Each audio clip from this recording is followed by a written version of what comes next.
하나님 말씀 보시겠습니다. 하나님 말씀은 로마서 9장 16절입니다. 하나님 말씀은 로마서 9장 16절 말씀, 신약성경 252페이지입니다. 신약성경 252페이지 로마서 9장 16절 말씀 찾으셨으면 제가 봉독하겠습니다. 그런즉 원하는 자로 말미암음도 아니요 다른 박질하는 자로 말미암음도 아니요 오직 긍휼히 여기시는 하나님으로 말미암음이니라. 아멘. 이 시간은 기독교 강요 제2권 5장 오늘은 12항부터 19항까지 보시도록 하시겠습니다. 성경의 몇몇 구절들과 사건들을 근거로 한 반론들에 대한 반박이라고 하는 부분을 보시도록 하시겠습니다. 우리가 기독교 강요에서 칼빈의 주장을 우리가 살펴보는 데 있어서 우리가 좀 염두에 둬야 될 것이 뭐냐 하면, 칼빈이 이 기독교 강요를 쓰는 데 있어서 그 당시 르네상스 시대의 이 철학적인 논지를 반박하고 있다는 것을 우리가 기억해야만 합니다. 칼빈이 지금 이 논쟁의 대상으로 삼고 있는 사람들은 르네상스 시대에 철학으로 무장된 사람들입니다. 인본주의 철학.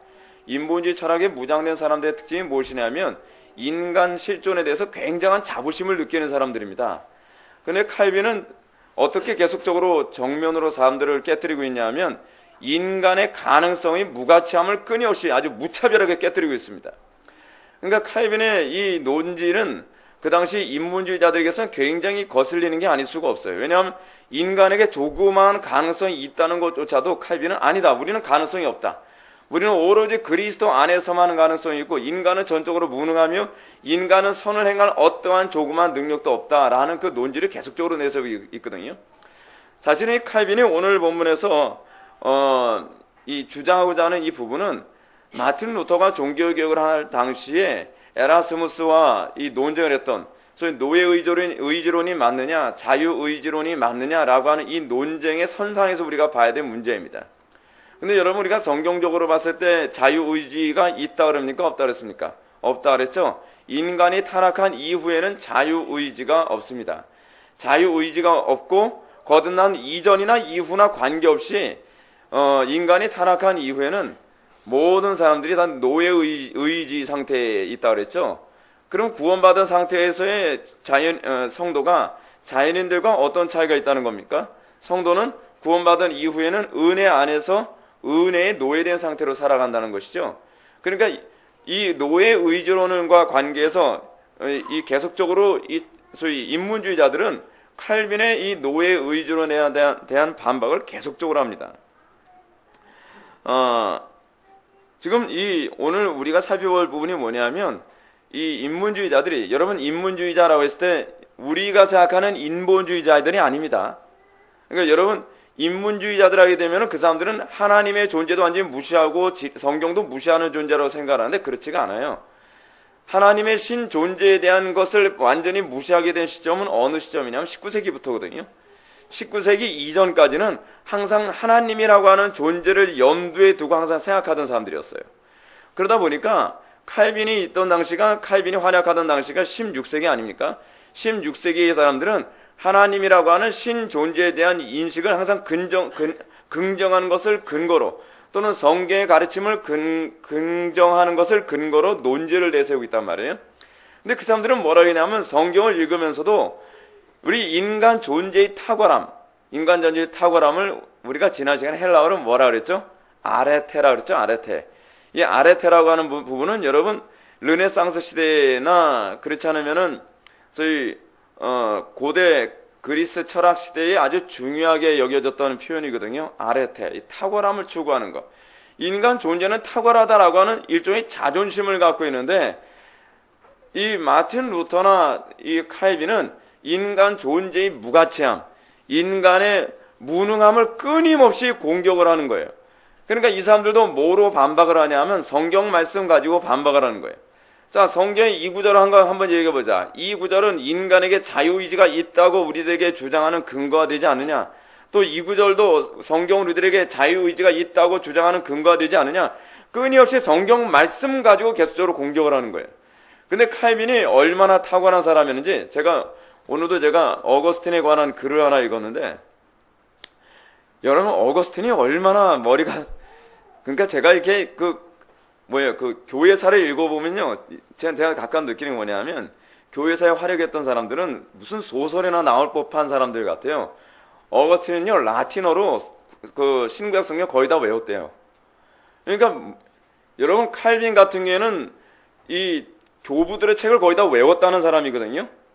근데 어거스틴은 라틴어로 신구약 성경 거의 다 외웠다고 할 정도니까 여러분 진짜 이 과거의 그 영적 거인들은요 정말 보통 머리가 좋은 사람들이 아니니까 완전히 천재들의 전쟁인 거예요. 천재들의 전쟁. 근데 이 어거스틴에 관해서 제가 이제 또 잠깐만 좀 얘기를 한다면, 어거스틴을 제가 이제 조금씩 알아가면서 느끼는 게, 여러분, 어거스틴이, 굉장히 타락한 인생을 살지 않았습니까? 타락한 인생을 살았는데, 어거스틴이 회심하고 난 이후에 32살에, 그가 원래, 국제수사학 그 학교의 수사학 교수로 있었던 상태였대요. 32살에. 머리가 원체 명석한 사람이다 보니까. 근데 32살에 그 사람이 교수직을 그만둬버려요.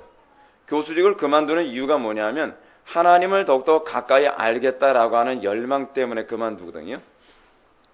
근데 그 당시 당대 최고의, 근데 여러분들 이 학교 이름 들어보면은 무슨 경찰하고 관계 있는 학교 같이 느껴지지 않습니까? 국제수사학교.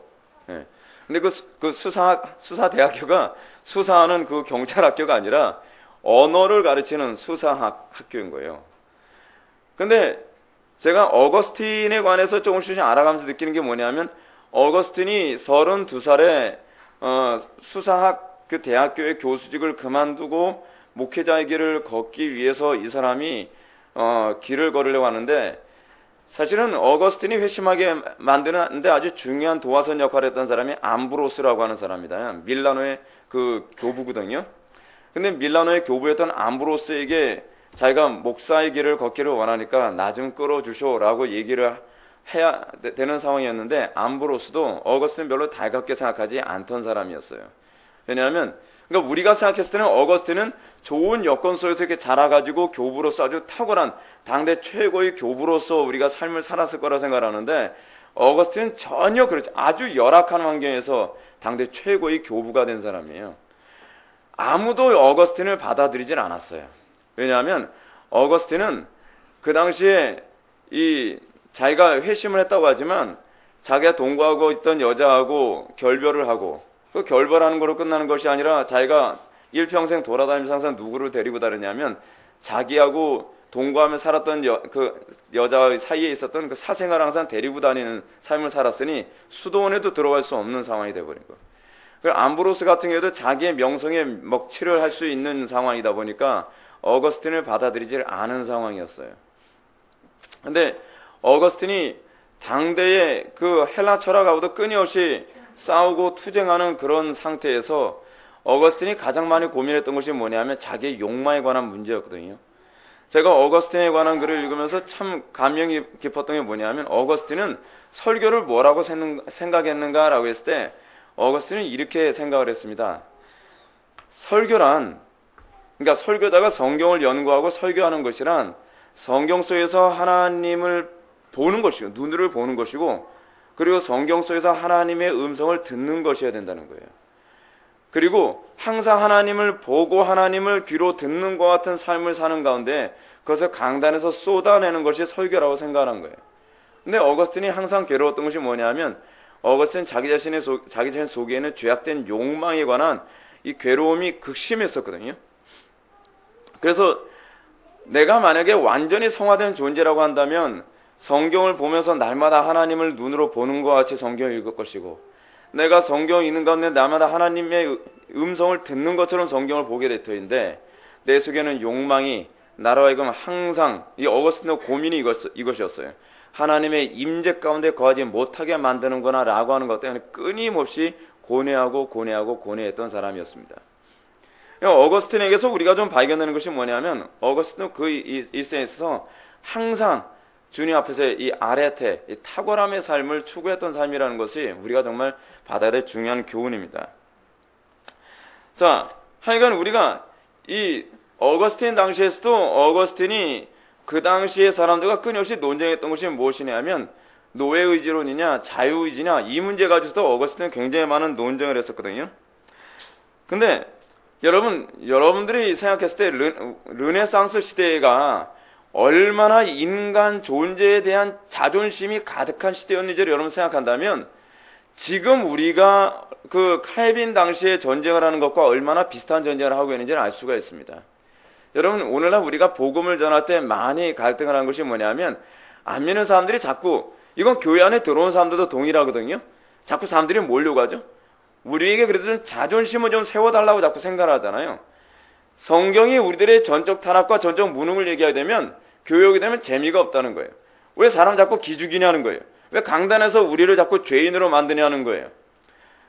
근데 이게 왜 그러냐면 어렸을 때부터 인문적인 교육을 자꾸 받아서 그렇거든요. 우리가 어렸을 때부터 어떤 교육을 받았냐면 특히 실존주의 교육이 그래요. 너는 괜찮은 존재야. 너는 자랑스러운 존재야. 너는 아주 쓸만한 존재지. 끊임없이 그런 교육을 받으면서 자라왔기 때문에 성경이 우리의 전적 무능과 전적 탄압을 가르친다고 얘기하게 되면 기분이 나쁜 거예요. 아, 왜 우리에게 조그만 가능성이나 이 자존심도 살리지 않고 다 죽이냐는 거예요. 특히 칼빈 당시에 인문학이 여러분 어느 정도로 발달했었냐면 칼빈 당시에는요, 인간 존재에 대한 가능성을 극대화했었습니다. 인간 존재에 대한 가능성이 얼마나 극대화되는지 인간이 못할 것이 없다고 생각했던 시대였어요. 특히 철학이 굉장히 많이 발달하던 시대였거든요. 여러분 우리가 잘 알고 있는 영화 글래디에이터라고 하는 영화 우리 기억하지 않습니까? 근데 잠깐 초반부 잠깐 나왔다가 죽은 황제가 있죠. 마르쿠스 아우렐리우스 황제라고 있잖아요. 근데 마르쿠스 아우렐리우스 황제가 이 굉장한 철학가였다고 합니다. 마르쿠스 아우렐리우스 황제가 기독교를 굉장히 박해를 했는데 그럼 많은 기독교인들을 학살을 하고요. 근데 자국민들, 이 로마인들이 향해서는 굉장히 자상하고 이 자비를 많이 베푸는 왕이었대요. 그래서 마르쿠스 아우렐리우스 황제가 마지막으로 이 5명의 황제가 이제 줄지어서 그러니까 5명의 현명한 그 황제라고 해서 오현제 시대의 마지막 황제가 마르쿠스 아우렐리우스 황제였다 그럽니다. 근데 오현제 시대에 막을 내리게 한 사람이 코모두스죠. 근데 우리가 알기로는 영화에서는 코모두스가 자기 아버지 죽인 걸로 알고 있는데 실제로는 코모두스가 자기 아버지 죽일 일은 없었다 그래요. 역사상으로. 그거는 가설로 꾸며낸 얘기인데 그 당시에는 철학으로 세상을 다 다스릴 수 있고 정복할 수 있다고 생각했습니다. 특히요. 제가 그 인문학에 관해서 조금씩 공부하면서 새로 알게 된 게 뭐냐면 여러분 알렉산더 대왕이 우리는 단순한 정복자 정도로 우리는 알고 있지 않습니까? 근데 알렉산더 대왕이 단순한 정복자가 아니었어요. 알렉산더 대왕은 대단한 철학자였거든요. 그러니까 우리가 잘 알고 있는 위대한 그 고대 시대의 철학자들이 있죠. 그 호메로스의 제자가 누군지 아십니까? 소크라테스예요. 호메로스가 여러분 어떤 사람인지 아십니까? 일리아드라든지 그렇지 않으면은 오디세이 같은 그 소설 쓴 사람 있잖아요. 그 사람이 호메로스인데 호메로스의 제자가 소크라테스고 소크라테스 제자가 그 플라톤이고 플라톤의 제자가 아리스토텔레스인데 아리스토텔레스의 제자가 바로 이 알렉산더 대왕이에요. 그러니까 알렉산더 대왕은 대단한 철학자였습니다. 그러다 보니까 알렉산더 대왕이 꿈껏 정복자가 될 수밖에 없었던 이유가 뭐냐면 땅덩어리를 넓히기 위해서가 아니었어요. 알고 보니까 이 사람은 전도자였습니다. 전도자. 무슨 얘기인지 아세요? 이 알렉산더 대왕은 더 많은 땅을 정복해서 그러니까 알렉산더 대왕 때 거의 최초로 아시아와 서구 지역이 만나는 그런 전쟁을 치른 거예요. 왜냐하면 서구 지역을 다 아시아 지역까지 정복을 했으니까 인도 지역까지 정복을 했거든요. 그러면서 그가 꿈꿨던 것이 뭐냐면 그 플라톤의 정치 철학을 사회에 심어줘서 플라톤이 생각하는 그런 철학적인 세상이 되는 게 그 사람의 꿈이었던 거예요. 그러니까 철학을 확산시키는 게 꿈이었던 거예요. 그래서 알렉산더 대왕은 전쟁에서 정복하자마자 수많은 보화 같은 거 다 얻지 않습니까? 그러면은 그 수많은 보화들을 다 얻게 되면 알렉산더 대왕은 어떻게 했냐면 그 모든 재물들을 부하들한테 다 나눠줘 버리고 말았어요. 자기는 아무것도 안 갖고. 그러니까 부하들이 자기 옆에 있는 참모가 물어보는 거예요. 당신은 이 많은 보화를 다 소유할 수 있는데 왜 그걸 우리들에게 다 나눠줍니까? 라고 얘기하니까, 그래서 알렉산더 대왕의 철학이 나오는데, 너희들은 모든 보물을 갖고 나아가라. 나는 이들에게 희망을 주고 가겠노라. 라고 얘기를 했다는 거예요. 그래서 그들이 알렉산더 대왕 가는 곳마다 자기의 철학을 심어주기 위해서 그 정복지에 있는 아이들에게 헬라어를 가르쳤대요. 그래서 헬라어가 보편화되어지는데 일조라야 되는데 아주 중요한 역할을 했죠. 그래서 그것 때문에 굉장히 예수님 당시에도 어때요? 헬라어를 아는 사람들이 된 거예요. 그 정도로 이런 어떤 인문적인 어떤 마인드가 르네상스 시대, 르네상스라고 하는 말이 여러분 무슨 말인지 아시죠? 르라고 하는 말이 영어로 어게인의 의미거든요. 그리고 상스라고 하는 말이, 네상스라고 하는 말이 무슨 의미냐면 어떤 태어나다, 살아난다 그런 의미거든요. 다시 살아난다는 거예요. 부활이라고 하는 의미거든요. 그게 르네상스거든요. 그런 철학적 사고가 다시 부활한 거예요. 다시 부활했어요. 다시 부활해서 인간에 대한 자존심을 극대화하고 있었던 시대의 칼빈이 이 당시에 소위 인간의 무능함과 인간의 전적 타락이라고 하는 교리를 사람들한테 설파하면서 이 시대의 사고를 완전히 다 뒤엎어야 되는 부담감을 갖고 있었던 겁니다. 그러니까 여러분, 우리가 살고 있는 시대를 우리가 한번 생각해 보십시오. 우리가 그런 시대에 살고 있습니다. 우리가 얼마나 인본주의가 심각한 시대에 살고 있는가. 이런 상황에서 우리가 다시 하나님의 말씀을 가지고 이 시대의 인본주의적인 사고방식과 강력한 전쟁을 치러야만 합니다. 자, 우리가 12절 한번 봅시다. 신명기 30장 11절 이하를 근거로 한 그릇된 반론이라고 얘기합니다. 여러분들 교재 한번 보시기 바랍니다. 위에서 세 번째 줄 보게 되면 신명기 30장 11절부터 14절까지 말씀을 이렇게 요약하고 있습니다. 내가 오늘 내게 명령한 이 명령은 내게 어려운 것도 아니요 먼 것도 아니라 하늘에 있는 것이 아니니 오직 그 말씀이 내게 가까우며 가까워서 내 입에 있으며 내 마음에 있은즉 내가 이를 행할 수 있느니라 라고 얘기했습니다. 지금 뭘 얘기하고 있는 거죠? 자, 보십시오. 지금 신명기 이 말씀만 딱 인용을 하게 되면 우리가 하나님 말씀대로 살 수 있다는 거예요, 없다는 거예요? 살 수 있다고 얘기하고 있는 것처럼 보이잖아요. 여러분, 이게 정말 신학이라고 하는 분이 얼마나 무서운지 모릅니다. 제가 최근에 유명한 목사님의 글을 제가 하나 읽었는데, 그 목사님이 우리 개혁주의 성화론에 대해서 아주 심각하게 반박을 한 그 글 내용입니다. 근데 이제 그분이 지금 이단으로 이제 정죄까지 받으신 분인데, 그분의 어떤 신학 사상과 지금 소천하신 김성수 목사님의 신학 사상이 굉장히 흡사해요. 뭐냐면 우리가 하나님 말씀대로 살 수 있느냐 살 수 있느냐 없느냐에 관한 이 문제 때문에 고민을 많이 한 것 같아요. 근데 문제가 뭐냐면 우리는 성경의 논리로 돌아가야 되는데 성경의 논리로 돌아가지 않고 이분이 어떻게 얘기를 하냐면 우리가 하나님 말씀대로 살 수 없다. 우리는 하나님 말씀대로 살 수 없기 때문에 우리는 성화를 어떻게 이해해야 되냐 하면 예수 그리스도의 십자가의 사건으로 말미암아 우리가 우리의 영혼이 구원은 받았지만 우리가 얼마나 극악무도한 죄인인지 깨닫는 것이 성화다라고 생각하고 있는 거예요. 김성수 목사님의 논리하고 굉장히 흡사하죠. 그래서 우리가 선을 행하려고 하는 것 그 자체만으로도 뭐라 얘기하냐면 이거는 교만이라고 얘기하는 거예요. 교만. 왜 선을 행하려고 해? 왜 성화를 자꾸 추구하려고 해? 자꾸 그렇게 요구하는 거예요. 여러분들이 거룩하게 살려고 애쓴다고 하는 건 그 자체부터가 교만이라는 거예요. 그건 뭐죠? 무율법주의로 가는 거예요. 무율법주의. 지금 김성수 목사님에 대해서도 계속적으로 공격을 받았던 부분이 그것이거든요. 그거는 정상적인 성화가 아니에요. 근데 이제 문제가 뭐냐면 우리에게서 성화가 나타나지 않을 때 우리는요 자꾸 성경을 재해석하려고 드는 것이 아니라 어떻게 해야 되죠? 내 신앙에 관한 문제에 대해서 점검을 해야 돼요. 왜 나는 죄를 이기지 못하는가? 제가 보기에는 그 목사님도 자기 스스로 죄를 이길 수 없다는 것은 어떤 한계점에 도달한 것 같아요.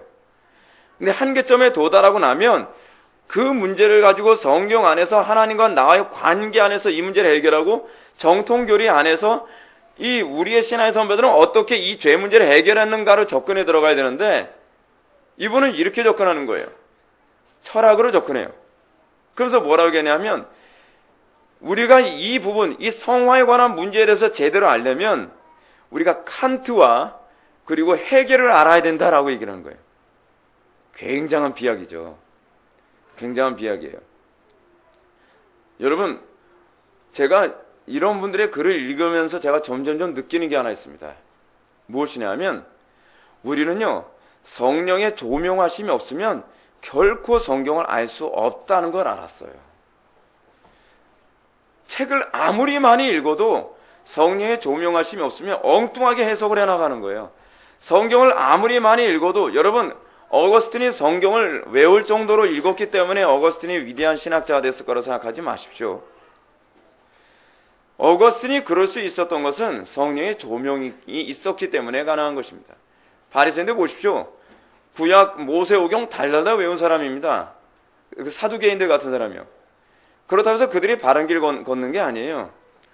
우리나라의 그 신약성경 적어도 제가 10년 전인가 그분이 신약성경인가를 다 외웠다고 하는 연예인이 하나 있었어요. 누군지 기억나세요? 신신혜 씨. 신신혜 씨가 서울대 간호학과를 나왔다고 제가 들었는데 신약성경을 다 외웠대요. 신약성경인가 구약성경인가를 다 외웠다고 하면서 제가 이제는 다른 성경을 지금 도전입니다. 해서 또 다른 성경, 그래서 신약인가 구약 쪽을 지금 도전하고 있다고 이렇게 얘기할 정도예요. 근데 그렇다고 해서 그 사람이 대단한 신학자가 되는 건 아니거든요. 성경을 많이 하는 건요, 성경을 바르게 하는 건 성경을 외운다고 해서 하는 게 아니에요. 성경을 많이 읽는다고 해서 그 성경을 바르게 하는 건 아니에요. 성경 한 구절을 보더라도 어떻게 해야 돼요? 성령의 조명 안에서 볼 수 있을 때라야만 성경을 바르게 이해할 수 있어요. 그러니까 제가 어떤 목사님인지 제가 실명은 거론하지 않겠어요. 근데 그 목사님 같은 경우에도 이런 문제 가지고 결국 자기 죄 문제를 어떻게 해결해야 될지 고민하다가 결국 이 죄 문제가 자기 힘으로 안 되니까, 극복이 안 되니까 결국은 죄 문제는 극복하는 것이 아니라 어떻게 하는 거라고 생각해요? 외면하는 거라고 자꾸 생각하는 거예요. 여러분, 우리가 죄 문제를 해결하는 세 가지 방식이 있습니다. 세 가지? 두 가지로 해야 되나? 첫 번째 뭐냐 하면 우리는요, 내가 죄를 진 것에 관해서 죄가 아니라고 외면하는 방식으로 죄를 외면하려 들어요. 그렇게 해서 우리는 죄에 대한 자유함을 누리려고 하죠. 무율법주의.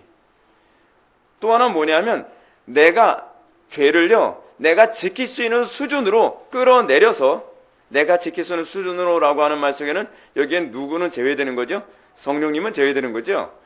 내 힘으로 지킬 수 있는 수준으로 성경을 재해석해서 우리가 그 성경대로 지켜가는 거예요. 그것이 뭐냐? 그게 율법주의죠. 그 또 하나 성경을, 그 율법을 지키는 세 번째 방식이 하나 있습니다. 그것이 뭐냐 하면 믿음으로 지키는 거예요.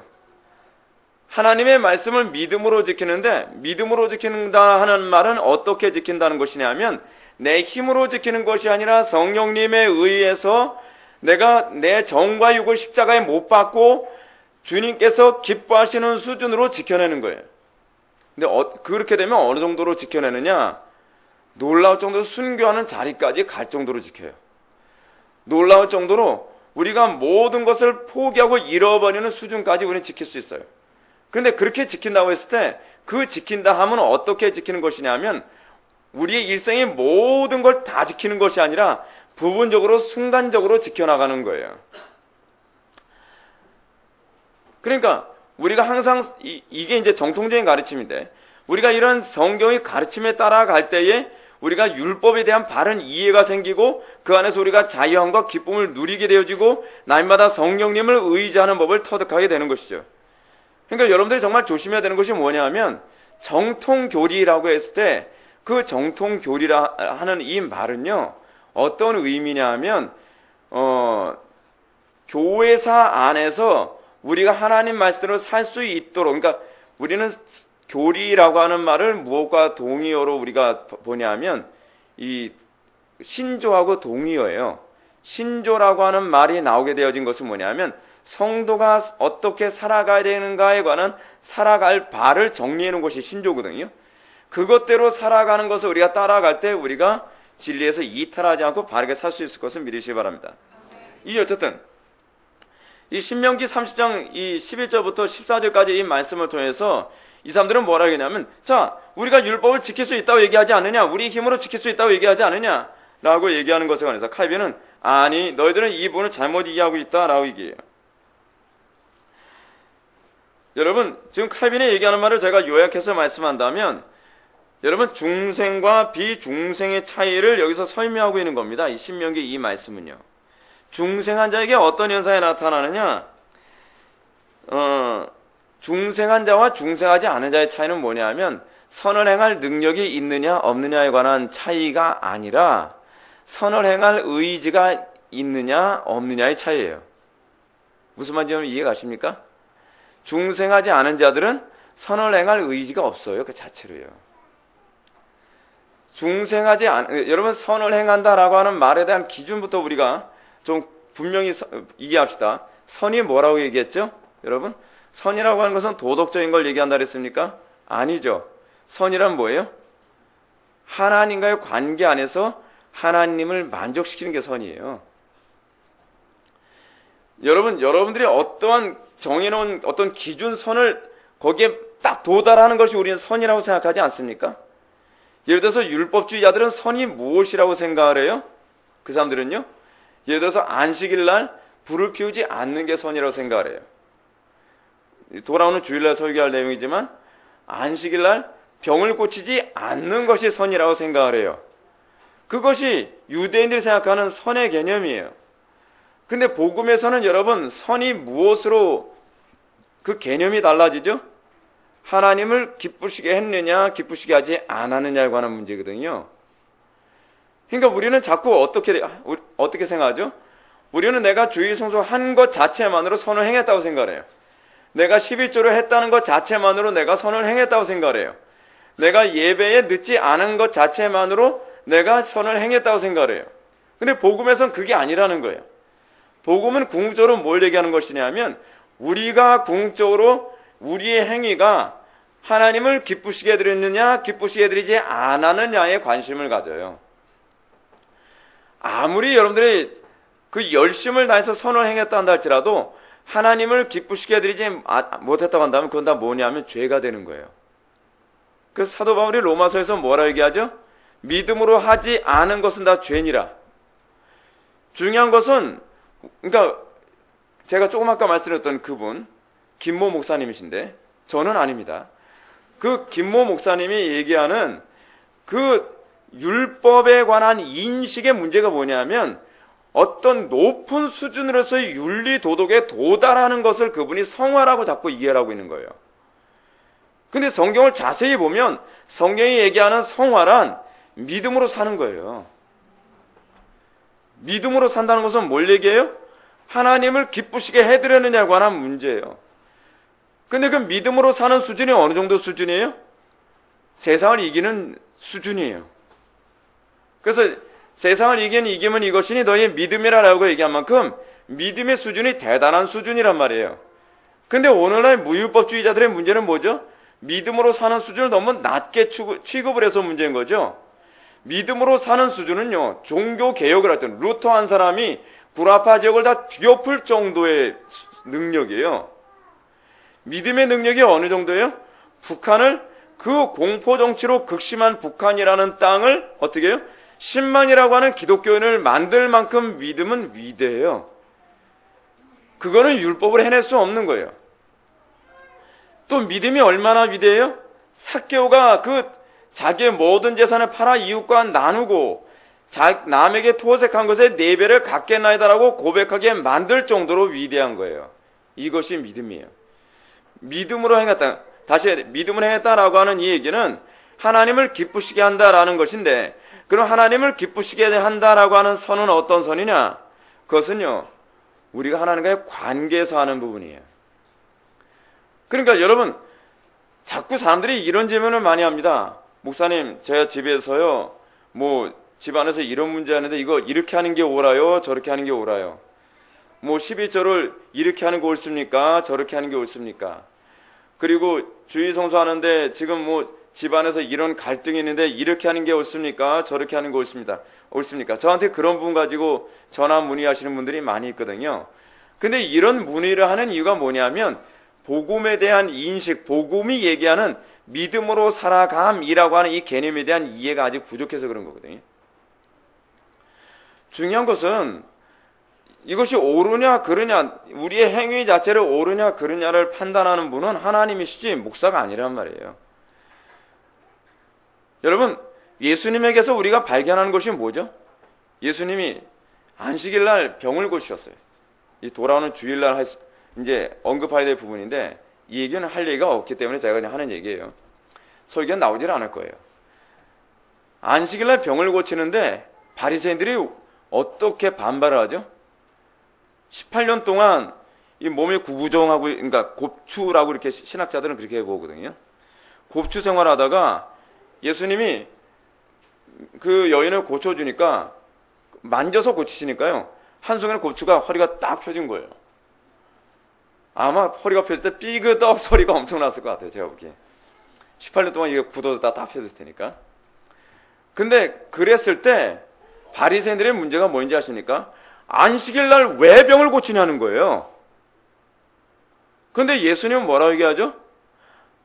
예수님께서 안식일 날 그런 병 고치는 문제에 관해서 얘기할 때 다른 성경에서 뭐라고 얘기하냐면 안식일 날 선을 행하는 것과 악을 행하는 것, 안식일 날 생명을 구하는 것과 생명을 죽이는 것, 어느 쪽이 옳겠느냐. 여러분, 이걸 한마디로 요약하면 뭔지 아십니까? 안식일 날, 그러니까 율법과 복음의 차이는 사람의 도덕성을 만족시키는 것이냐 하나님을 기쁘시게 해드리냐에 관한 문제란 얘기예요. 궁극적으로 여러분들 삶 속에 직장에서 어떤 문제가 발생했어요. 그리고 여러분들 신앙 문제 때문에 가정에서 불화가 생겼어요. 여러분들 신앙의 문제 때문에 친구들과 갈등이 생겼어요. 그랬을 때 여러분들이 자꾸 이 부분을 어떻게 해결해야 되냐 고민하는 이유가 무엇이냐면 이것이 하나님을 기쁘시게 해드리는 것이냐 사람을 기쁘게 하는 것이냐에 관한 문제거든요. 그래서 여러분, 예수님이 뭐라고 말씀하시죠? 예수님이 아니죠. 사도들이 그 복음의 원리를 가지고서 얘기하죠. 어떻게 얘기하죠? 사도들이 복음을 전하니까 사두개인들이 잡아다가 공회에서 막 신문을 하는 거예요. 너 왜 그 전하지 말라고 하는 예수를 자꾸 전하느냐? 예수의 이름으로 아무것도 전하지 말라 하지 않았느냐라고 얘기하니까 사도들이 뭐라고 얘기하죠? 우리가 사람을 기쁘시게 하랴, 하나님을 기쁘시게 하랴, 그 얘기를 하는 거예요. 근데 이 얘기가 사도 바울에게서도 나오잖아요. 뭐죠? 그게 복음인 거예요. 그게 복음. 율법은 주로 어디에 초점을 맞추냐면, 그래서 바리새인들을 뭐라고 했냐면 외식자라고 얘기하잖아요. 율법의 전형적인 특징이 무엇이냐면 항상 외식을 동반해요. 왜 율법이 외식을 동반하냐 하면 그 율법주의자들은 항상 사람을 기쁘게 하는 데 관심을 갖고 있어요. 근데 복음의 특징이 뭐냐면 복음은 항상 하나님을 기쁘시게 해드리는 데 관심을 갖고 있어요. 그러다 보니까 어떤 어려움에 처하게 되냐면 항상 사람을 기쁘게 하려고 하는 자들은 복음 안에서 하나님을 기쁘시게 해드리려고 하는 자들에 대해서 항상 적대적으로 하거나 그 사람을 오해하는 경향이 많이 생기죠. 그 대표적인 케이스가 이제 이런 거죠. 사도 바울이 이 고린도 교회 안에서, 이거 오늘 본문하고도 좀 약간 좀 동떨어지는 것이지만 아주 중요하니까 제가 말씀드릴게요. 고린도 교회 안에서 무슨 문제가 발생했죠? 우상에게 드려지는 음식 먹는 문제. 우상에 드려지는 음식 먹는 문제에 있어서도 사도 바울이 동일한 원리로 적용을 해요. 자꾸 사람들이 이렇게 얘기하죠. 나는 복음 안에서 난 자유함이 있으니까 우상에게 드려진 음식 얼마든지 먹을 수 있다. 그러니까 사도 바울이 뭐라고 얘기하죠? 네가 우상에게 드려진 음식 먹음으로 말미암아 믿음이 연약한 자들을 실족시킬 수 있는 문제 아니냐라고 얘기하죠. 여러분, 그거는 사람을 기쁘시게 하려고 하는 문제가 아니죠. 여러분, 우리가 이런 문제 하나하나 때문에 사도 바울이 자꾸 오해를 받습니다. 당신은 어쩔 때는 율법으로부터 자유함을 얘기하면서 디모데에게 왜 할례를 주냐? 이런 식의 오해를 받죠. 그 율법으로부터 자유로운 존재라고 하면서 왜 우상에 드려진 음식을 먹는데 꺼리고 남의 눈치 보느냐?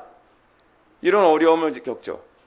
때로는 사도 바울은 율법과 복음이라고 하는 이 원리 때문에 다른 사람에게는, 다른 유대인들에게는 뭘 못하게 하죠? 할례하지 말라는 거예요. 아니, 왜 누구는 할례하지 말라고 하고 누구는 또 할례를 시키는 건 또 뭐냐? 이런 얘기가 자꾸 나오는 이유가 어디 있죠? 사람이 정한 법칙에 의해서 움직이는 게 아니에요. 사람을 기쁘게 하기 위해서 움직이는 게 아니에요. 항상 사도 바울의 그 삶의 원리에서, 특히 예수님에게서 발견되어지는 중요한 원리는 무엇이냐면 이 부분에 대한 확신이 강했던 거예요. 이것이 하나님을 기쁘시게 해드리는 것이다. 이것이 하나님을 기쁘시게 해드리는 것이다 라고 하게 된다면 사도 바울은 자기는 평생 고기도 먹지 않겠다고 할 정도로 단호한 태도를 견지했다는 사실입니다. 근데 문제는 무엇이냐면 무엇이 하나님을 기쁘시게 해드리는 태도인지 알지 못하는 자들은 자꾸 외형을 가지고 모든 걸 판단하려고 들어요. 그러니까 저는 이 부분이 굉장히 중요한 감각적인 문제라고 생각합니다. 하나님과의 관계 안에서의 영적인 감각. 이 문제 때문에 교회 안에서도 어려움을 당한 사람이 여럿이 있어요. 그 중에 대표적인 케이스 중에 하나가 뭐냐면 로이드 존스 같은 사람이에요. 로이드 존스 같은 사람. 로이드 존스 목사님이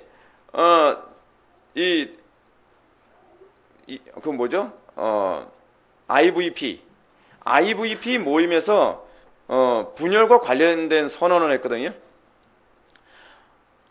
이 소위 배도하고 있는 성공회로부터 나오자라고 하는 것과 또 IVP 안에서도 이런 얘기를 했는데 로이드 존스 목사님은 어떤 부분이 더 옳은 것이 하나님을 기쁘시게 해드리는 것에 대한 판단이 분명했어요.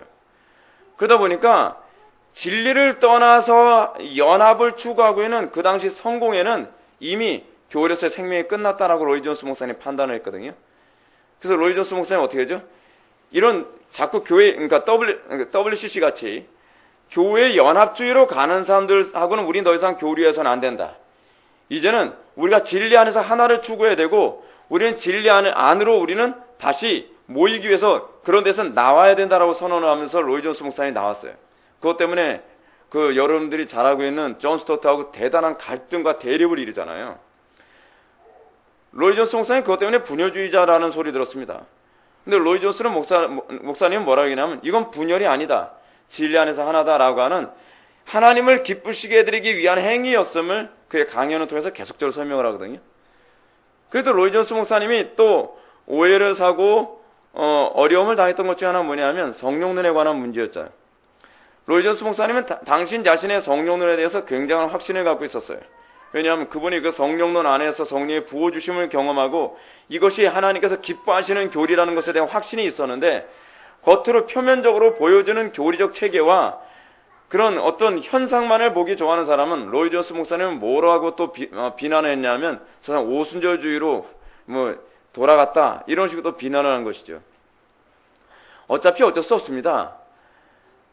우리가 이 땅을 살아가면서 우리가 하나님을 기쁘시게 해드리면서 살아가려면 오해를 사는 거 각오해야만 합니다. 다른 사람한테 비난을 받을 거 각오해야만 합니다. 여러분 하나님께 대한 감각을 갖고 있는 사람이 그다지 많지가 않습니다. 그러니까 우리가 이 땅에서 살아가면서 이것이 성경에 부합하고 이것이 하나님을 기쁘시게 해드리는 것이라는 확신을 갖게 되어진다면 우리는 그 문제 가지고 끝까지 인내하며 싸울 수 있어야만 합니다. 제가 다른 교회에서 부교육자 생활하면서도 그런 부분 가지고 갈등을 굉장히 많이 했었거든요. 이 교회 안에서 요구하는 것과 하나님이 기뻐하시는 것에 대해서 굉장히 갈등을 일으킬 경우에 내가 어느 쪽을 선택해야 될 것인가에 관해서 굉장히 갈등을 많이 했어요. 교회에서 요구하는 것을 따라가게 되면 하나님이 기뻐하지 아니하시고 하나님이 기뻐하시는 쪽을 선택하게 되면 교회 안에서 분열과 갈등을 일으키고 담임 목사님의 요구를 거역하는 것 같아서 굉장히 고민을 많이 했어요. 여러분 분명한 게 뭐냐면 아무리 부교육자가 자기가 옳다고 한다 할지라도 이 교회의 질서를 어기는 것은 별로 바람직하지 않다는 걸 기억을 해야만 합니다. 질서는 지켜야 돼요. 근데 질서는 지키면서 어떻게 하나님의 진리의 방법대로 살아가야 되느냐, 그 문제 때문에 제가 고민을 굉장히 많이 했거든요. 근데 참 감사한 게 뭐냐면 그런 고민하는 것이 어찌나 유익이 되는지 그 고민을 많이 하다 보니까 지혜를 짜내다 보면은요 그 안에서도 양쪽을 다 충족시키고 만족시키는 방법을 찾아낼 수가 있어요. 여러분 그런 거 아십니까? 우리가 지혜를 안 짜내서 그렇지 명철은 뭐라고요? 그 우물이 저 깊은 곳을 길러내는 것이 명철이라고 하지 않습니까? 그것이 가능하더라고요. 그런데 그 과정에서 굉장한 오해를 사요. 당신은 왜 시키는 대로 안 하냐? 하나님이 기뻐하시는 쪽으로 가다 보면 끊임없이 오해를 사는 거예요. 그것이 우리가 이 땅을 살아가면서 살아가는 방식이에요. 칼빈도 어떻습니까? 하나님을 기쁘시게 해드리는 것이 무엇인지 아니까 그 방법대로 살아가면서 수많은 사람들한테 살인마라고 하는 오해도 받고, 그리고 저 사람은 지나치게 차가운 사람이다라고 하는 오해도 받죠. 이 땅에 살아가면서 성도가 살아가는 방식은 믿음으로 살아가는 겁니다. 믿음으로 살아간다는 것은 그냥 추상적이고 막연한 것이 아니라 하나님을 기쁘시게 해드리는 것이 무엇인가를 끊임없이 고민하고 묵상하며 하나님의 말씀 가운데에 그 하나님을 기쁘시게 해드려서 끝까지 인내하며 살아가는 처절한 전쟁의 삶을 살아가는 것입니다. 그 가운데서 하나님께서 영광을 받으신다는 걸 믿으시기 바랍니다. 하여간 여기 그 인문주의자들도 지금 그런 걸 잘 이해를 못한 것 같아요. 그러다 보니까 칼빈에게 계속 이런 식의 공격을 한 것 같습니다.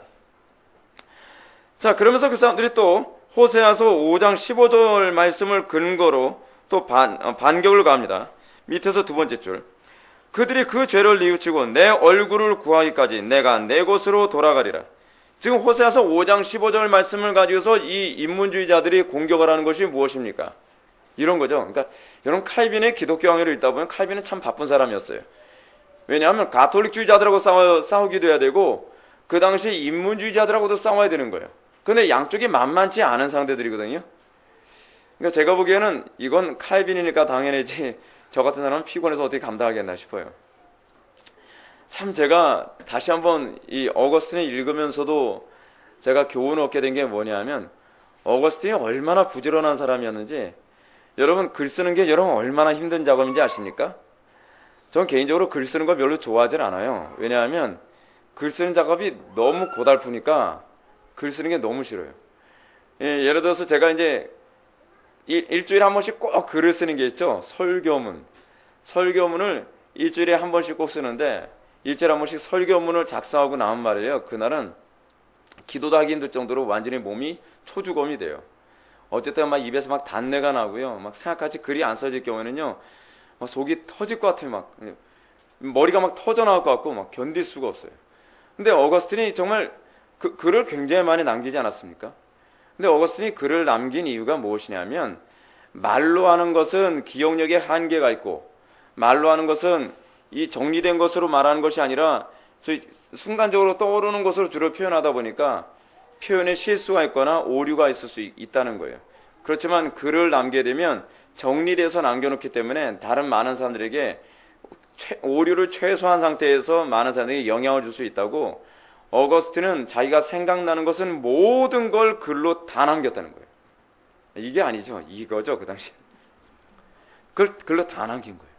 그래서 어거스틴은요, 굉장히 부지런히 글을 쓰고, 그래서 어거스틴조차도 글 쓰는 것이 너무 힘들었다라고 얘기를 해요. 끊임없이 부지런히 글을 남겼다 그래요.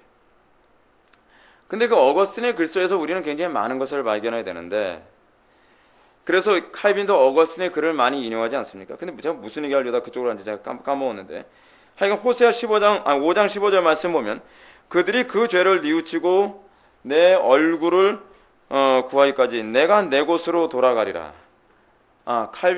어거스틴 당시에 그 얘기는 넘어갑시다. 시간이 너무 없으니까. 여기서 지금 말하고자 하는 것이 뭐냐면, 여러분 보십시오. 하나님께서 만약에 우리가 자유의지로 돌이킬 수 있는 능력이 없다고 한다면, 그죠? 하나님께서 너희들이 돌이킬 때까지 내가 결코 돌아가지 않겠다라고 얘기할 수 있겠느냐? 그 질문하는 거예요. 어때요? 합리적이지 않습니까? 여러분, 여기 보게 되면 굉장히 날카롭고 논리적으로 칼빈을 공격하는 것을 우리 발견해야 됩니다. 다시 한번 볼까요? 그들이 죄를 뉘우치고 내 얼굴을 구하기까지 내가 내 곳으로 돌아가리라. 이 표현은 마치 우리가 우리의 힘으로 자유의지 가지고 죄를 뉘우칠 수 있다고 얘기하는 것 같이 보이지 않아요? 그리고 내 힘으로 주님의 얼굴을 구할 수 있다고 생각하지 않아요? 근데 칼빈이 이제껏 얘기한 게 무엇이죠? 우리의 힘으로 죄를 뉘우칠 수 있다 없다? 없다. 우리 힘으로 우리가 회개할 수 있다 없다? 없다. 그럼 이 성경 구조는 뭐냐? 칼빈이 이게 이 성경 구조를 가지고 호세아서 5장 15절 가지고 반박을 하는 거예요. 407페이지 위에서 첫 번째 줄. 아니군요. 406페이지 맨 밑에 줄부터 봐야겠네요. 그들은 주장하기를 만일 사람들이 지성이 자기들의 본성적인 능력으로 어느 쪽으로 기울지를 결정할 능력이 없다면 주께서 이스라엘이 과연 그 얼굴을 구할지를 살펴보신다는 것은 우스꽝스러운 것이 되어버릴 것이라고 주장한다라고 해요. 이것에 관해서 칼빈이 그럼 뭐라고 반박하느냐?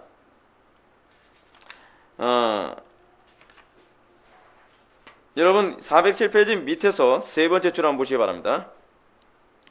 여호와께서는 우리 완악함으로 인하여 진노하시고 심지어 치시기까지 하셔서 잠시 동안 우리를 그냥 버려두시고, 즉 늘 자신의 임재를 그 말씀을 통해서 습관적으로 드러내 주시던 주께서 그 말씀을 거두가시고, 여기서도 칼빈이 아주 흥미로운 표현을 사용하죠. 말씀을 거둬가는 것과 뭐를 같은 말로 사용하고 있어요? 임재를 거둬가는 것 같은 말로 사용해요. 이게 여러분 개혁주의 입장입니다. 말씀 따로 임재 따로가 없어요. 그래서 제가 여러분한테 이런 말씀드리죠. 기도할 때 임재가 안 일어나요. 그 왜 그러죠? 말씀이 없으면 그래요. 그래서 우리 전통적으로 우리의 개혁자들이나 청교도들은 하나님의 임재 가운데 기도가 이루어지지 않으면 항상 뭘 묵상을 해요? 말씀을 묵상을 해요. 말씀을. 경건서적을 읽거나, 그렇지 않으면 설교문을 읽거나, 그렇지 않으면 성경을 읽으면서 그 말씀이 내 가슴 속에 불로서 활활 타오라, 그 말씀이 나에게 강력한 갈증과 갈급함으로 작용하지 않으면 그 임재가 안 이루어진다는 거예요. 칼빈도 여기서 그대로 얘기하죠. 제가 요번에도 그 수련회 때 뭐라고 말씀드렸죠? 임재는 어디 위에 항상 임한다? 말씀 위에 임한다. 여러분, 오늘날 한국교회에게 왜 하나님의 임재가 잘 안 나타나느냐? 당연하죠. 설교 20분 하고 맨날 찬양으로만 딩가딩가 하니까 그렇죠. 말씀이 자리를 잃어버리면 하나님의 임재도 그 자리는 없어져 버리게 돼요. 그러면 그 자리에 뭐가 자리를 차지하느냐? 음악이나 인간적인 유흥이 그 자리를 차지하죠. 왜냐하면 사람들이 모이는데 재미가 없어지잖아요. 기쁨이 없어지잖아요. 그러면 그 임재를, 여러분 로마 가톨릭 천주교에서 왜 자꾸 예배당을 의리의리하게 만들고, 그리고 파이프 오르간 같은 게 나오고, 그리고 성가대가 왜 나온지 아세요? 여러분 중세시대 성가대는요, 오늘날 우리 기독교처럼 뭐 강대상 옆에 있거나 그러지 않죠. 중세시대의 그 성가대는 항상 어디 있죠? 중 2층에 있어요. 성가대가 안 보이죠? 왜 그런지 아시죠? 위에서 그레고리안 성가를 웜 이렇게 부르면 마치 하나님이 임한 것처럼 보이거든요. 하나님의 임재가 떠난 교회에서는 하나님의 임재를 자꾸 조작해내려고 그래요. 하나님의 임재가 떠나면 하나님의 임재가 떠난 자리에다가 스테인 글라스를 만들어요. 여러분 재밌는 게 뭐냐면 그 성 베드로 성당을 비롯하여 로마 가톨릭 성당, 그 미켈란젤로인가요? 미켈란젤로가 맞을 거예요. 미켈란젤로가 건축에 그 손을 썼던 건물들은요 다 뭐가 있냐면 그 성당 꼭대기 딱 쳐다보면 위에다 뻥 뚫린 이렇게 구멍 같은 게 있어요. 그래서 어떠냐면 태양이 딱 뜨게 되면요 거기서 빛이 쫙 내리쬐면서 은은하게 마치 신이 임한 것 같은 그런 어떤 과학적인 시스템을 구축을 했어요. 그렇게 해서 마치 신이 이곳에 임한 것 같이 자꾸 조작을 해내는 거예요. 스테인글라스도 그런 차원에서 만든 거거든요. 은은하게 스테인글라스를 만들어 놓으면 밖에서 햇빛이 딱 비칠 때 어떻게 해요? 신이 마치 임재한 것처럼 느껴지잖아요. 파이프 오르간도 어떻습니까? 중세시대 때 사용했던 게 파이프 오르간이잖아요. 그리고 그 중세시대 성당은 다 특징이 뭐예요? 지붕이 높죠? 그리고 굉장히 웅장해지잖아요. 거기다가 여러분 이제 이걸 한번 종합해 봅시다.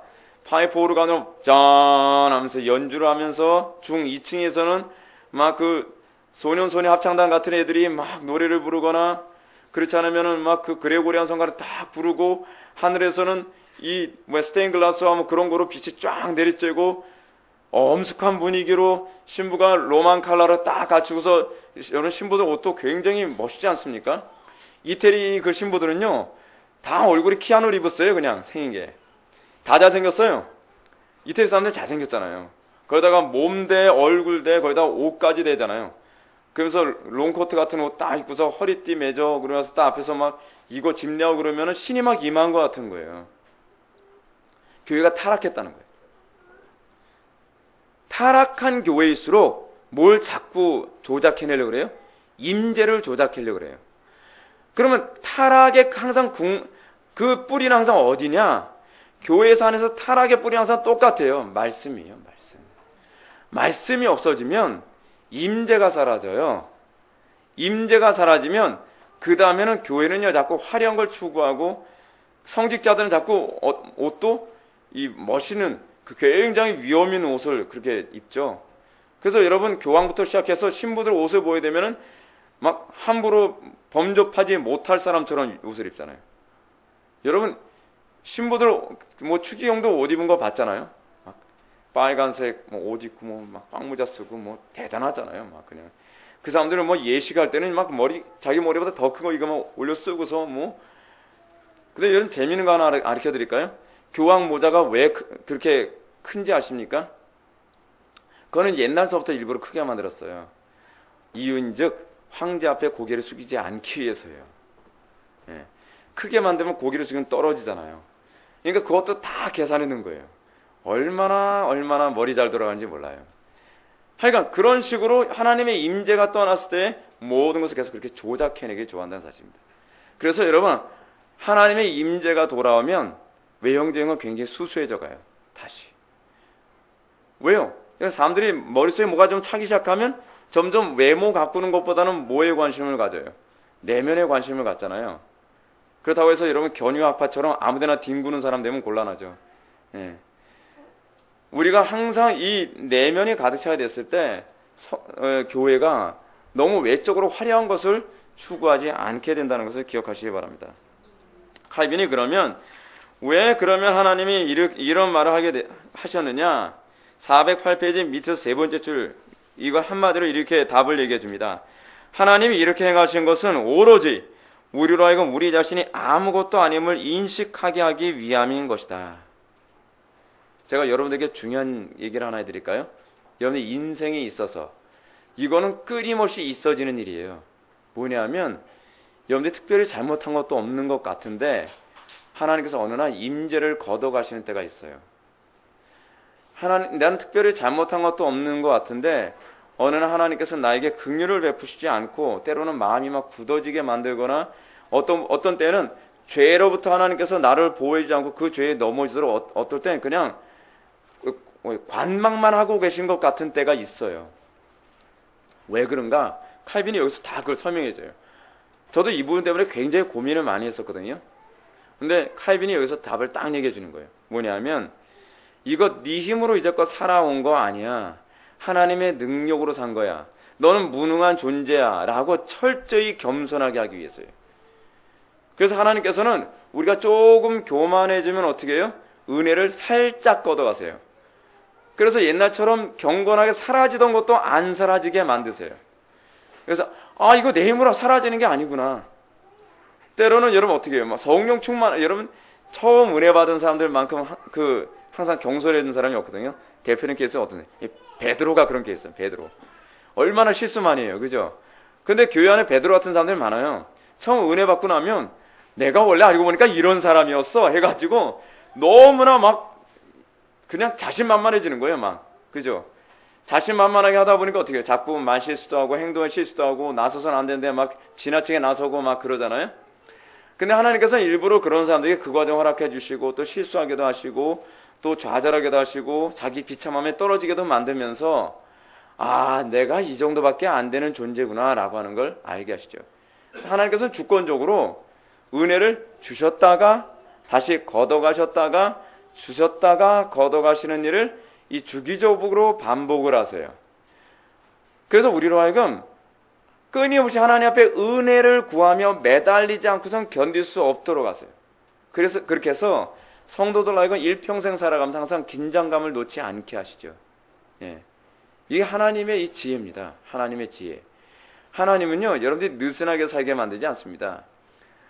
그래서 때로는 하나님 왜 그토록 나에게 은혜를 많이 제가 언젠가도 그런 말씀 드렸잖아요. 제가 청계산 기도원에 갔는데 청계산 기도원에 가서 제가 막 성령에 붙들어서 막 기도하고 있는데 제가 기도하고 있는 저 밑에 한 중턱쯤에서 어떤 사람이 기도하는데 그 사람 막 처절한 거예요. 무슨 죄를 졌는지 뭐 사람을 죽였는지 어떤지 모르겠는데 하나님 용서해 주세요. 은혜 베풀어 주세요. 막 밤새도록 처절하게 막 처절. 요즘에 그렇게 기도하는 사람도 별로 없어요.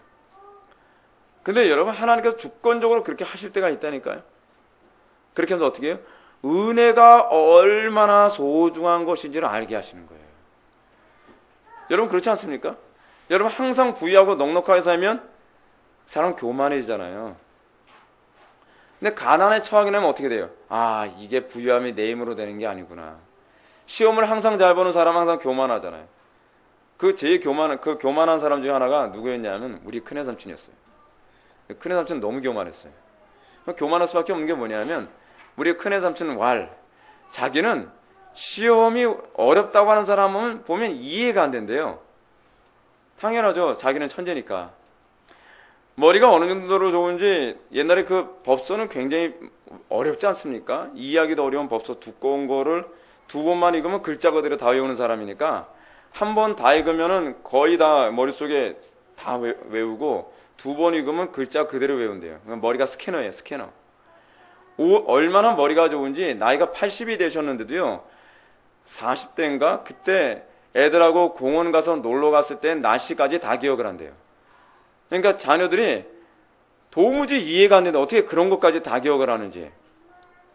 그러다 보니까 이 시험을 보고서 떨어지는 사람을 보면 이해가 안 된대요.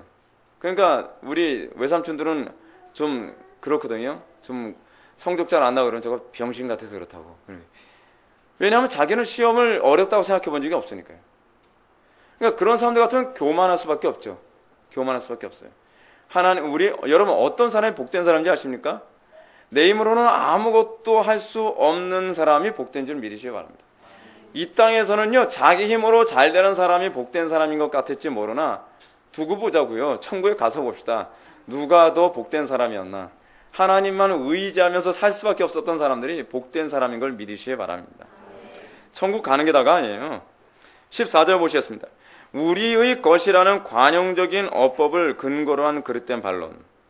이 칼빈이 이 우리라고 하는 우리의 것이라는 이 관용적 표현을 그 당시 인문주의자들이라든지 그렇지 않으면 칼빈의 지론을 반박하는 사람들에 관해서 얘기를 하는데, 첫째 줄 봅시다. 그들은 또한 성경과 사람들의 말 속에서 흔히 습관적으로 나타내는 어법을 근거로 반론을 제기한다. 곧 선행들을 가리켜 우리의 것이라고 부르는 것이다. 죄를 행하는 것이 우리가 행하는 것이듯 거룩하며 주를 기쁘시게 하는 일들을 행하는 것도 우리가 하는 것이라는 것이다. 그런데 여기서 이 우리라고 하는 이 관용적인 어법이 뭐냐면 하나님의 은혜로 하는 거라는 의미라는 거예요. 그러니까 겉으로는 우리가 행하지만 그것을 행하게 하신 그 능력과 지혜와 주권의 주체는 누구라는 거예요? 하나님이시라는 거예요. 우리의 자유의지의 결과가 아니라 하나님의 은혜와 주권의 결과라는 거예요. 여러분들이 이 부분을 좀 기억하십시오. 죄는 우리의 본능에 충실하도록 하나님의 은혜를 거두신 거라면 거룩한 삶은 하나님께서 은혜를 주셔서 하나님의 성품에 부합하여 살도록 하는 것입니다. 죄가 뭐라고요?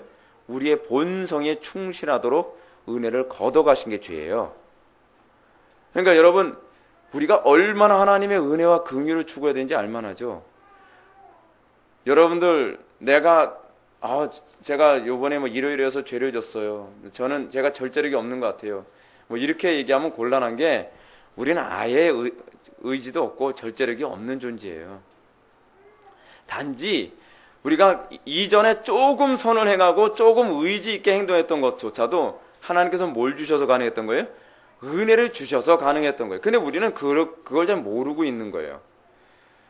그러니까 우리가 이걸 모르면 자꾸 어떤 현상이 나타나냐면 자기가 조금 선을 행하거나 자기가 뭔가 다른 사람에게 자선을 해하고 나면 나도 알고 보면 괜찮은 존재라고 생각하는 거예요. 괜찮은 게 아니라 우리가 선을 행한 것은 하나님의 의지가 우리를 통해서 드러난 것뿐이고 우리가 악을 행한 것은 하나님께서 은혜를 걷어가시름으로 말미암아 우리의 의지가 악으로 드러난 것뿐이에요. 선은 누구의 의지? 하나님의 의지. 악은 누구의 의지? 나의 의지. 이게 성경이 계속적으로 우리들에게 가르치는 바입니다. 그래서 여러분, 두 번째 패러그래프 위에서 세 번째 줄, 우리의 것이라는 소유 대명사는 본래는 결코 우리의 것이 아니지만 하나님께서 자비하심으로 값없이 선물로 주셔서 우리의 것이 되는 것이라는 뜻인데 그들은 대체 그것을 어떤 뜻으로 생각한단 말인가?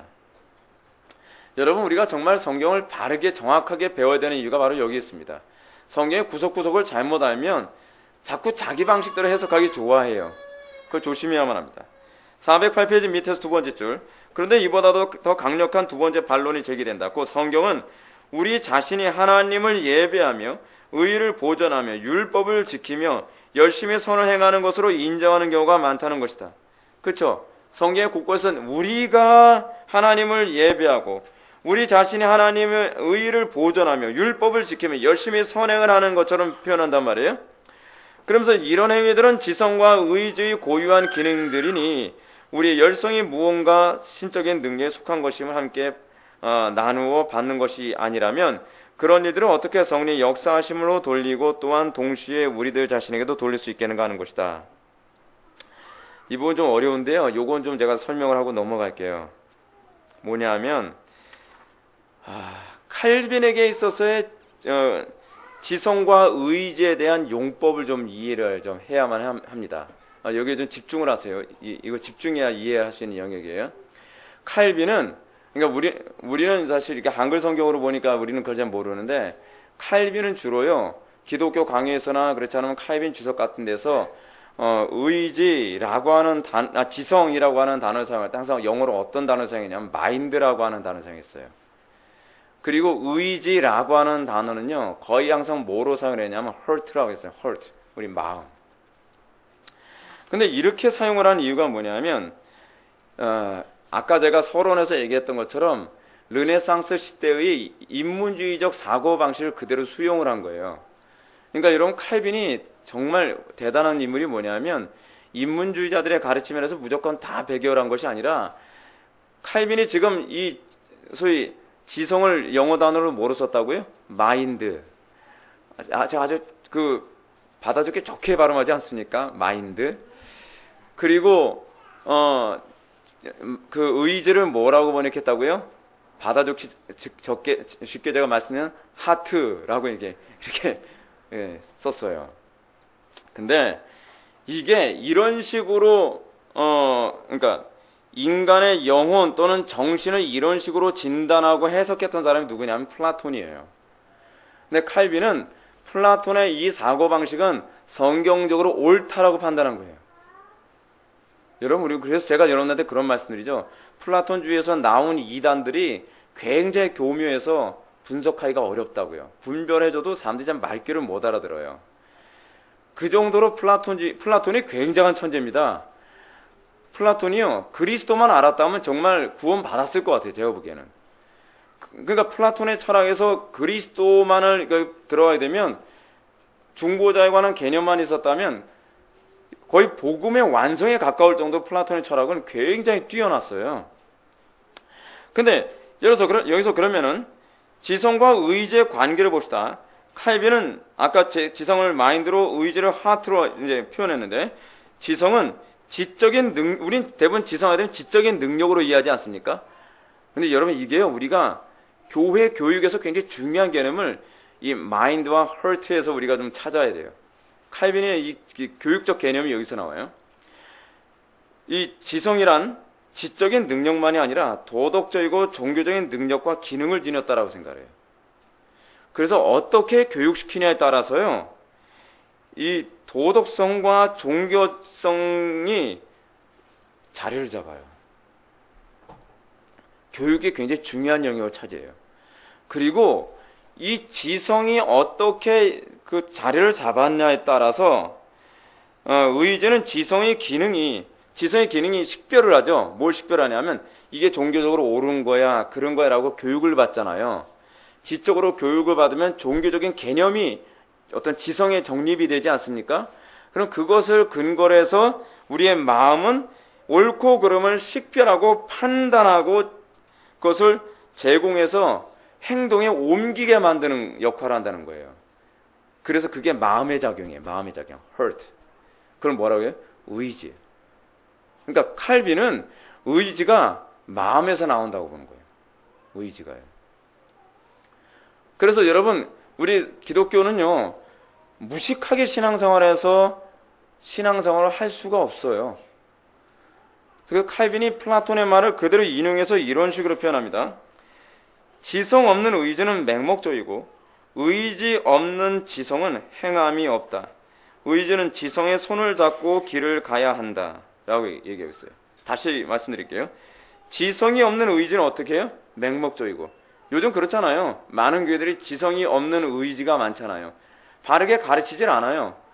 그러면서 맹목적으로 이렇게 살아라 저렇게 해라 헐트만 자꾸 자극을 하잖아요. 그럼 뭐냐? 칼빈도 얘기하는 게 맹목적이 되는 게 맹신자가 되는 거죠. 또 의지 없는 지성은 행함이 없다는 거예요. 요즘 개혁주의가 이런 쪽으로 자꾸 가고 있는 것 같아요. 의지 없는 지성. 그래서 의지는 지성의 손을 잡고 길을 가야 된다는 거예요. 근데 이렇게 주장한 사람이 누구냐면 플라톤이에요. 이미 BC 5세기 때 플라톤은 이렇게 주장을 했고 칼빈은 플라톤의 이 통찰력을 인정을 한 거예요. 성경적으로 타당하다 해서 칼빈은 플라톤의 지성을 받아들여서 이 지성과 의지의 상관관계를 그렇게 얘기하고 있습니다. 이해하기 어렵습니까? 어렵으면 패스하세요. 자, 그래서 우리가 이 부분과 관련해서 성경 우리의 힘으로 하나님을 예배하며 의를 보존하며 율법을 지킨다고 얘기하느냐? 이 부분에 관해서 여러분 401페이지 14항 밑에서 세 번째 줄 한번 보시기 바랍니다. 의지를 발휘하는 것은 본성에 속한 일이나 그 의지를 올바로 발휘하는 것은 은혜에 속한 일입니다. 라고 이렇게 번역을 했는데 어쩜 이렇게 가슴에 와닿지 않게 번역을 했는지 모르겠어요. 이 부분을 여러분 제가 천천히 읽어드릴 테니까 제가 다른 책에 있는 그 번역을 여러분 거기다 적어주시기 바랍니다. 더 짧아요.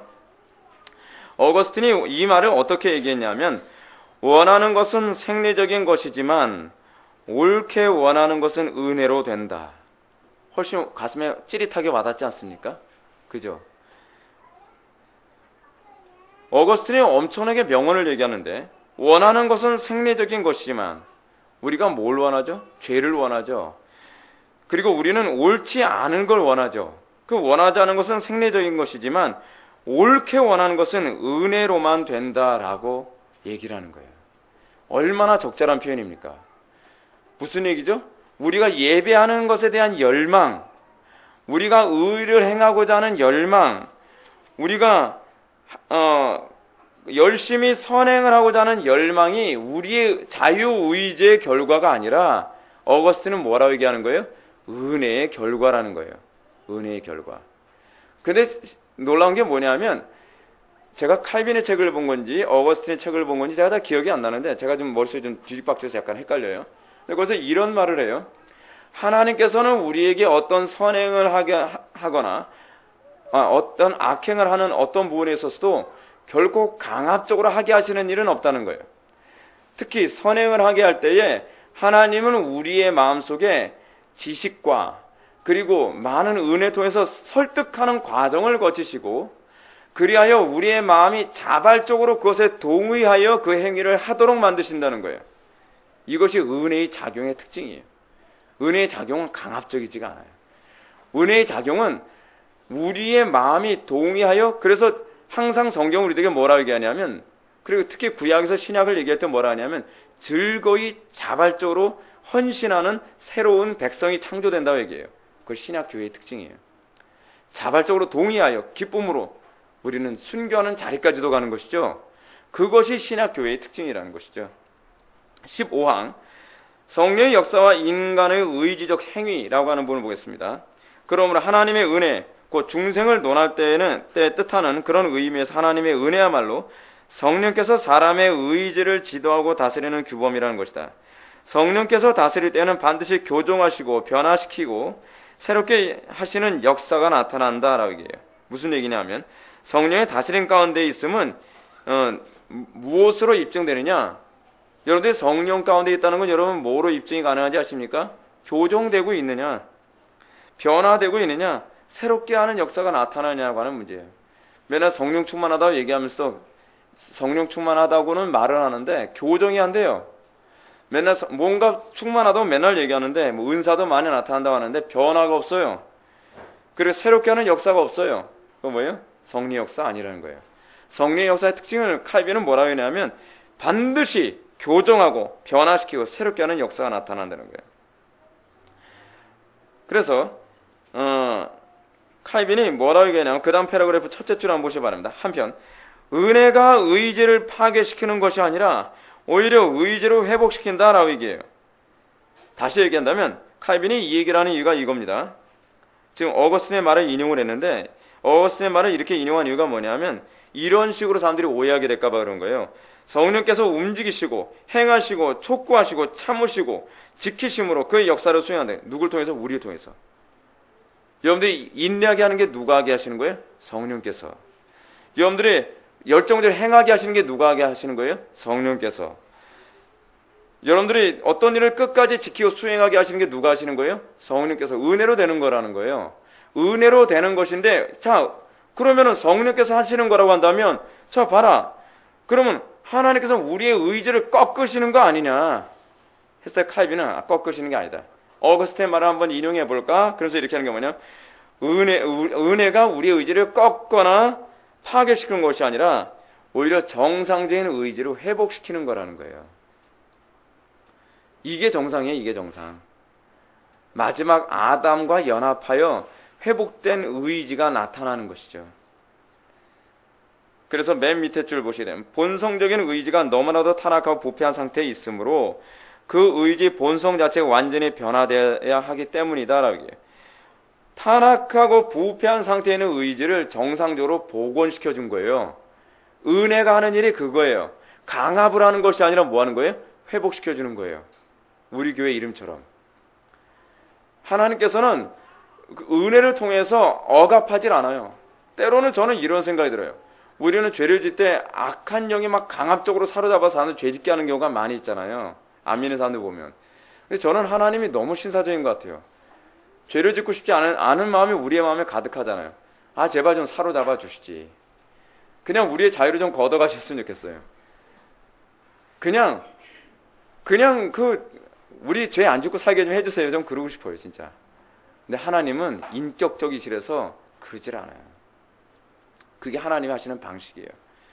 그래서 하나님은 마치 모든 그분이 통치자이고 왕이심에도 불구하고 강압적으로 우리를 선하게 살도록 만드시는 것이 아니라 우리의 동의를 받아서 자발적으로 선을 행하게 하시고, 그리고 더 중요한 문제, 이유가 여기 있어요. 하나님은 우리가 하나님을 사랑하길 원하시되 강압적으로 하나님을 사랑하길 원하시는 것이 아니라 자발적이고 능동적이며 그리고 적극적으로 하나님을 사랑하길 바라시는 거예요. 그래서 그래요. 여러분 옛날에 제가 그런 얘기 한번 한 적이 있었는데, 제가 어렸을 때 공포영화 시즌, 지금 이제 공포영화 시즌이에요. 제가 어렸을 때, 초등학교 때, 흑백 TV 시절 때요. 그때 되면 항상 공포영화 보기 전에 항상 준비해야 되는 게 있어요. 뭘 준비하죠? 이불을 항상 준비해야 돼요. 특히 우리 누님 때문에 꼭 이불은 준비해야 돼요. 무서워서. 근데 공포영화를 보는데 거기서 공포영화에서 뭐가 나오냐면 어떤 남자가 정신과 의사예요. 근데 이 정신과 의사가 어떤 여자를 너무나 사랑했는데 이 여자는 자기에 대해서 관심이 없는 거예요. 근데 이 남자는 이 여자를 어찌하든지 자기 소유로 만들기 위해서 이 남자가 정신과 의사니까 이 여자를 최면을 걸은 거예요. 최면을 걸어서 어느 시간만 딱 되면 정신이 홀려가지고 그냥 그 정신과 의사한테 찾아오는 거예요. 근데 이제 문제가 어디서 또 공포영화가 되냐면 정신 홀려서 오다가 교통사고 하면 죽고 말아요. 죽고 말하는데 이 귀신이 맨날 그 시간 되면 오는 거예요. 그래서 제가 얼마나 공포스러웠는지 아직까지 기억을 해요. 지나갔어 하면서 입을 때리고. 그럼 항상 제가 막내니까 그거 확인한 건 제 몫이에요. 야, 네가 봐. 여러분, 하나님은 우리에게 그런 식으로 사랑을 받길 원하질 않아요. 하나님은요, 전능자임에도 불구하고 마치 우리를 체면을 걸어서 강압적으로 너는 나를 사랑해야 돼 라고 하는 그런 하나님이 아니시라, 하나님은 어떻게 해요? 자발적으로 동의하여 사랑을 받기 원하시는 거예요. 그런 개념을 여기서 다 얘기하고 있는 겁니다. 창세기 4장 7절 말씀을 근거로 인한 반론. 여기서 보게 되면 창세기 4장 7절에 보면 죄가 너를 원하나 너는 죄를 다스릴지니라 라고 하는 이 말씀을 보면, 자, 죄를 다스리라고 하지 아니하였느냐라고 하는 쪽으로 인문주의자들이나 칼빈의 대적자들은 이걸 자꾸 그런 식으로 공격을 하는 거예요. 그러니까 칼빈이 그 다음 패러그래프에서 얘기하는 거 보십시오. 그러나 우리는 이 구절을 아벨에게 적용시키는 것이 전후 문맥에 더 어울린다고 주장한다. 여기서 하나님의 의도는 가인이 그의 동생을 향하여 품은 사악한 시기심을 책망하고자 하는 데 있기 때문이다. 성경을 보는 안목이 우리하고 완전히 달라요. 저도 개인적으로 이 말씀은 가인한테 주신 말씀이라고 이제껏 알고 있었는데, 칼빈은 여기서 이 부분은 가인한테 주는 말씀이라 보기보다는 문맥상 아벨에게 주는 말씀으로 봐야 된다라고 얘기를 해요. 하나님께서는 두 가지로 그를 책망하신데, 첫째로 하나님 앞에서는 의로움보다 더 고귀한 것이 없는데도 가인은 하나님 앞에서 동생보다도 귀하게 보이기 위해 헛되이 범죄를 저질렀다는 것. 둘째로 가인은 하나님께로부터 받은 바 축복에 대해서 감사할 줄을 몰랐고 자기 동생이 자기의 권살에 있는데도 불구하고 그 동생의 존재를 용납하지 못했다는 것이다. 이건 여러분 알아서 이해할 수 있는 점이 있습니다. 패스할게요. 그리고 그 16항 밑에 마지막 패러그래프 밑에서 하나 둘 셋 넷 다섯 번째 줄 한번 보시기 바랍니다. 곧 우리가 할 수 있는 일을 규정하는 것이 아니라, 지금 이 부분에서 얘기하는 죄를 다스릴지니라 라고 하는 이 부분은 우리가 할 수 있는 일을 규정하는 것이 아니라 비록 우리 능력 밖이라 할지라도 우리가 반드시 해야 할 일을 규정하는 것이다. 여러분, 하나님께서 우리들에게 주시는 말씀, 명령들이 사실은 제가 여러분한테 그 말씀 드린 적 있었죠. 신구약 성경 66권 하나님의 명령, 우리 힘으로 지킬 수 있는 구절이 있다 없다? 없다. 하나님께서는요, 우리들에게 지킬 수 있으니까 지키라고 준 구절이 아니라 우리가 반드시 지켜야 될 그 일이 무엇인가를 규정하기 위해서 주신 거예요. 다 우리의 능력 밖이에요. 모든 구절은 항상 우리들에게 전제를 깔고 있는 구절인데, 어떤 전제를 깔고 있죠? 하나님을 의지해야만 지킬 수 있다요. 하나님의 은혜 안에 있을 때라야만 지킬 수 있다. 성경은 항상 그 전제로 봐야 돼요. 쉬지 말고 기도하라? 여러분, 누가 쉬지 말고 기도할 수 있습니까?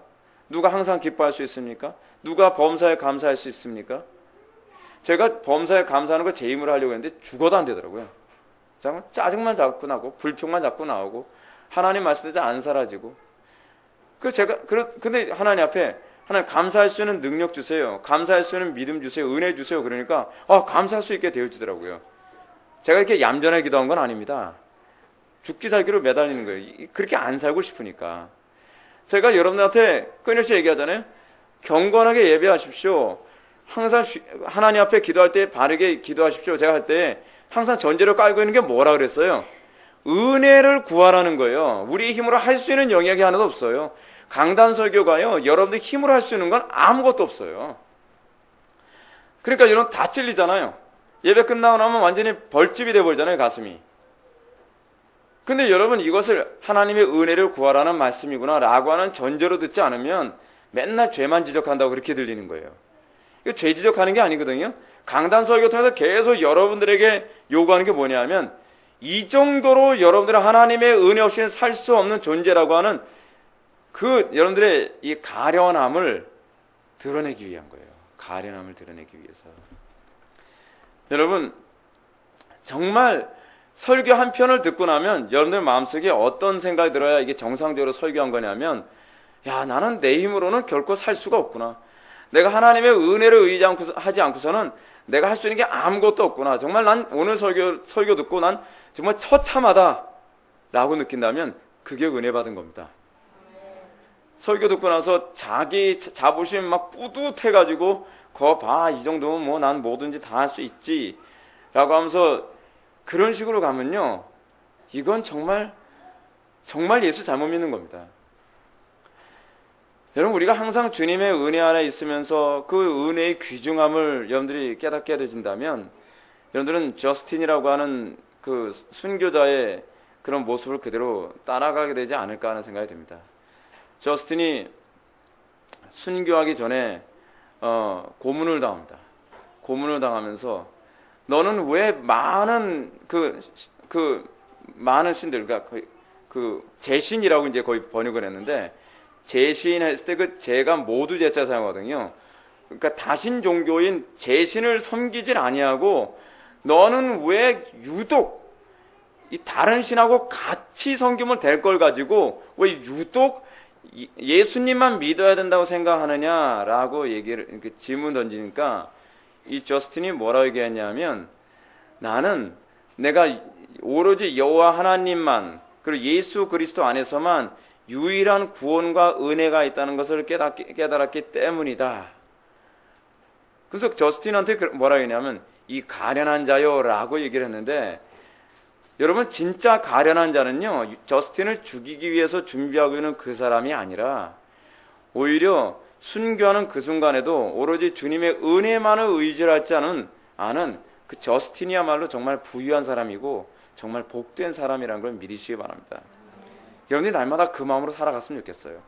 내가 하나님의 은혜 없이는 살 수 없는 정말 부족한 존재구나. 그래서 여러분 삶 속에 날마다 실패하는 것이 복입니다. 내 힘 의지하며 살아갈 때 실패하고 하나님의 능력 의지할 때는 승리하고 내 힘만 의지할 때는 세상이 두렵고 하나님의 은혜만 의지할 때는 세상이 무섭지 않게 느껴지는 자, 이 사람이야말로 정말 이 땅에서 복받은 사람인 걸 믿으시기 바랍니다. 로마서 9장 16절과 고린도전서 3장 9절을 근거로 한 반론. 그들은 또한 사도의 증언으로 이용한다. 그런즉 원하는 자로 말미암도 아니요 다른 박질하는 자로 말미암도 아니요 오직 긍휼히 여기는 하나님으로 말미암음이니라. 그래서 원하는 자도 다른 박질하는 자도 없으나 하나님은 원하고 다른 박질하도록 하는 긍휼을 베푸시는 분이다라고 하는 의미로 얘기하는 거예요. 이 얘기는요. 여러분 원하는 자로 말미암도 아니요 다른 박질하는 자로 말미암도 아니요. 실제로 여러분 원하는 자 있습니까? 우리가 진리대로 살고자 열망하는 사람이 있습니까? 하나님을 정말 기쁘시게 하고자 하는 열망이 우리에게 있습니까? 자연인들의 마음에 그거 없어요. 이 원한다라고 하는 이 헬라어가요 델로라고 하는 헬라어를 사용하는데 열망한다, 기뻐한다는 거거든요. 여러분 사도 바울의 가르침처럼 이 땅에 사는 사람 중에 자연인들은요 어느 누구도 하나님을 기뻐하는 사람이 없어요. 하나님을 마음속 중심부터 정말 열망하는 사람은 없단 말이에요. 그런데 여러분 우리가 하나님을 열망하게 되는 거 이거 기적인 거 여러분 알고 있습니까? 여러분 제가 그 어떤 책을 읽었는지 제가 기억이 안 나요. 제가 요번 주에 책을 여러 권을 송두리 책 같이 읽다 보니까 지금 벌써 뒤죽박죽 되어 제가 기억이 안 나는데 이 복음을 계속적으로 강론하는 것에 대한 유익에 관해서 뭐라고 얘기하냐면 복음을 계속적으로 강론함으로 말미암아 하나님께서는 그 복음을 사용하여 신앙이 없는 사람 마음속에 열망을 품게 한다는 거예요. 하나님의 진리에 대한 열망을 품게 만들고 갈망하게 만들고 그들로 하여금 자발적으로 하나님의 은혜에 대해서 동의하여 구원에 이르게 된다는 거예요. 그래서 믿음은 들음에서 난다는 얘기가 그것과 관련이 있는 것 같아요. 그래서 여러분들이 설교를 계속적으로 들음으로 말미암아 여러분들에게 어떤 마음이 생겨야 정상이냐면 갈망하는 마음이 자꾸 생겨야 돼요. 하나님의 은혜 정말 갈망해야죠. 그리고 다른 박질하는 거. 여러분 다른 박질하는 것도 뭐예요? 경기장에서 경주하듯이 달리는 거예요. 이걸 영어 단어하고도 굉장히 흡사한 단어인데 경주한다라고 하는 말에 여러분 경주하는 그 라인 있지 않습니까? 그걸 우리는 뭐래? 트랙이라고 하잖아요. 트랙. 근데 그 헬라어로 뭐냐면 트레코예요. 트레코. 이게 경주한다는 의미거든요. 경주하는 이런 마음, 경주하듯이 하나님의 은혜를 사모하는 마음, 경주하는 때에 여러분 고대 시대 때는 경주할 때 3등 해도 소용없죠. 무조건 뭐만 해야 돼요? 1등만 해야 돼요. 근데 여러분 우리가 신앙생활하면서 경주하듯이 신앙생활하는 마음 여러분 은혜로 주어지는 겁니다. 주님께서 은혜 안 주시면 2등 해도 좋고 3등 해도 좋고 대충 신앙생활하려고 그래요. 저는 그건 신앙이라고 보질 않아요. 진짜 신앙은요 1등 놓치지 않으려고 뛰어가는 것처럼 살아가는 거예요. 제가 요번에 저는 야무진 꿈을 하나 또 꾸게 됐어요. 요번에 명랑이라는 영화가 그 이번에 상영하지 않았습니까? 이 명랑이라는 영화 굉장히 잘 만들었다고 하더라고요. 근데 명랑이라는 영화에 대해서 영화 본 사람이 그 영화 본 내용을 잠깐 적은 걸 봤는데 거기서 이런 장면이 나온다 그럽니다. 대장선이 나머지 12척입니까? 13척입니까? 어디서 뭐 13척이라고 어떻게는 12척이라고 하는데 전함들을 다 끌고서 이순신 장군이 적진에 딱 들어가는데 나머지 11척들이 무서우니까 돌격 앞으로 하는데 돌격을 따라오질 않는 거예요. 그러니까 대장선이요. 그냥 적진 속으로 그냥 치고서 들어가는데 다른 그 일본 군함들이 대장선을 다 포위해가지고 집중 포화를 하는 거예요. 그런데 대장선이 어찌나 용맹하고 싸우는지 그냥 계속 이겨나가면서 막 뚫고 있으니까 다른 그 병사들의 배들이 그 보더니 우리 이렇게 싸워서는 안 되겠다. 우리가 대장선을 보호해야 되겠다. 하면서 대장선을 보호하기 위해서 같이 그 적진을 막 들어가서 거기서 막 싸우는 장면이 막 나온다는 거예요. 우리 교회가 대장선과 같은 교회가 됐으면 좋겠더라고요. 이 전쟁을 하면서 다들 두려워 떨면서 뒤로 한 발짝 물러서는데 우리 회복의 교회라고 하는 이 전함이 적진의 중심을 치고 들어가서 전쟁을 하는데 이 전쟁을 치열하면서 아주 명승부를 이루는 것을 보면서 다른 교회들도 그래 우리도 싸우면 되겠다. 우리도 저 회복의 교회 그 전함과 같이 전쟁에 합심하자. 같이 치고 들어와서 싸우는 그런 교회가 됐으면 좋겠다라고 하는 그 야무진 꿈을 잠깐 꾸게 되더라고요. 여러분 우리가 이런 마음을 품게 되는 거, 이런 꿈을 꾸게 되는 거 여러분 은혜인 줄 믿습니다. 사람의 힘으로 되는 거 아니라고 생각합니다. 우리 날마다 이 마음이 계속 유지됐으면 좋겠습니다. 마지막 부분 보시겠습니다. 19절 넘어가겠습니다. 18항 같은 경우는 그냥 패스해도 될 것 같고요. 19항 보시겠습니다. 왜냐하면 18항 같은 경우는 집회사라에서 외경을 다루고 있거든요. 하도 이제 뭐 공격해서 안 되니까 외경까지 들먹이면서 얘기하니까 칼빈이 외경도 다루겠는데 지금은 외경은 뭐 별로 관심 안 가도 될 부분에서 제가 패스합니다. 여러분들 알아서 읽어보시기 바랍니다. 19항 보면 누가복음 10장 30절을 근거로 한 반론이라고 하는 부분을 보겠습니다. 그들은 다른 무엇보다도 길을 가다 강도를 만나 거의 죽게 된 사람에 대한 그리스도의 비유를 계속적으로 거론한다.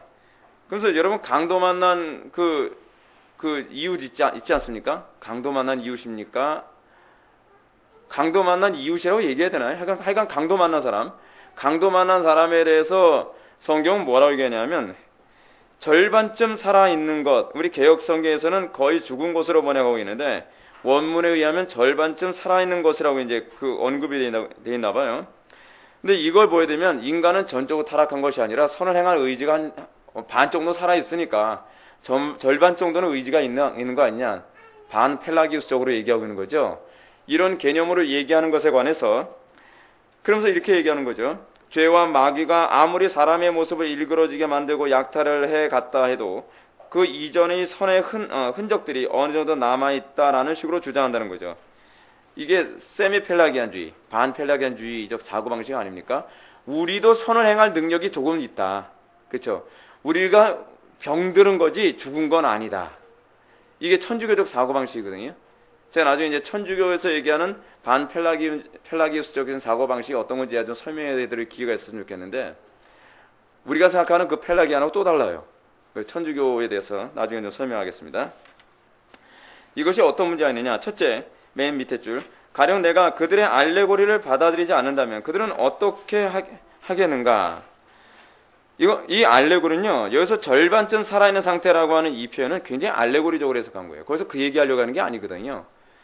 이 사람이 절반 죽어있다는 건 그만큼 심하게, 상태가 굉장히 안 좋은 상태다라고 얘기하는 것이지, 인간이 이게 반 정도로 타락한 그런 존재다라고 하는 걸 얘기하려고 하는 본문이 아니라고 하는 걸, 폭로하고 있어요. 그래서 칼빈은 뭐라 하냐, 에베소 2장도 안 보이냐? 허물로 죽은 우리를 살리셨고 라고 하는 구절이 있지 않냐. 성경 제대로 봐라. 칼빈이 이제 그런 얘기를 합니다. 그래서 칼빈이 이런 부분을 좀 얘기하면서 맨 마지막 패러그래프 한번 보시기 바랍니다. 그러므로 우리가 절대로 흔들림 없고 의심의 여지 없는 진리로 취해야 할 것은 바로 이것이다. 그 사람의 지성은 하나님의 의로부터 완전히 이반되었기 때문에 오로지 불교하고 사악하며 추하고 불순하고 부드러운 것들만을 생각하고 바라고 행한다는 것이다. 여기서 지성이라고 하는 부분을 얘기하고 있죠. 제가 아까 칼빈이 지성을 뭐라고 얘기했다 했죠? 마인드로 번역을 했다 그랬죠? 마인드로 번역했을 때 이 마인드의 영역조차도 완전히 타락한 영역이에요.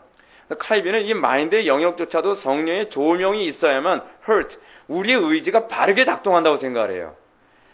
그러니까 항상 이 칼빈은요, 말끝마다 항상 뭐예요? 성령의 역사, 성령의 조명하심. 그래서 여러분, 우리의 지성을 위해서 무조건 책을 많이 읽는다고 해서, 교리책을 많이 읽는다고 해서, 성경을 많이 읽는다고 해서 여러분들의 여러분들의 의지가 바르게 작용하는 건 아닙니다.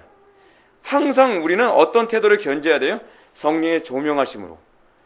그러니까 제가 요즘에 정말 두렵게 느껴지는 것이 뭐냐면, 책을 많이 읽으면 많이 읽을수록 우리는 변질될 가능성이 굉장히 많다는 걸 제가 많이 느껴요. 왜냐하면 성령께서 조명해 주지 않으면 이 책을 읽으면서 어떻게 설득될지도 모르고 저 책을 읽으면서도 어떻게 설득될지도 몰라요. 지난 주일날 어떤 분이 저한테 이런 질문을 던져요. A.W. 토저에 대해서 어떻게 생각합니까? 라는 질문을 받았습니다. 근데 제가 아는 어떤 개혁주의 아주 유명한 그 교수님이 계신데 그분은 A.W. 토저를 굉장히 부정적으로 봅니다. 제가 이 얘기만 하고 제가 설교를 마칠게요. 근데 부정적으로 보는 이유가 뭐냐면 A.W. 토저는 신비주의자들에게 굉장히 영향을 많이 받았거든요.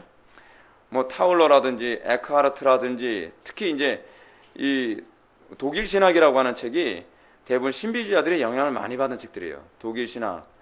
그렇지 않으면은 그 버나드 같은 사람. 이 사람들이 다 신비주의자들인데 칼빈도 버나드는 굉장히 자주 인용을 하잖아요.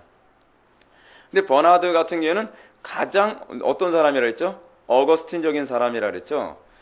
근데 이 A.W. 토저가 이 사람들에게 영향을 받았기 때문에 이 사람이 무조건 잘못됐을 것이다. 그렇게 보는 건 굉장히 위험해요.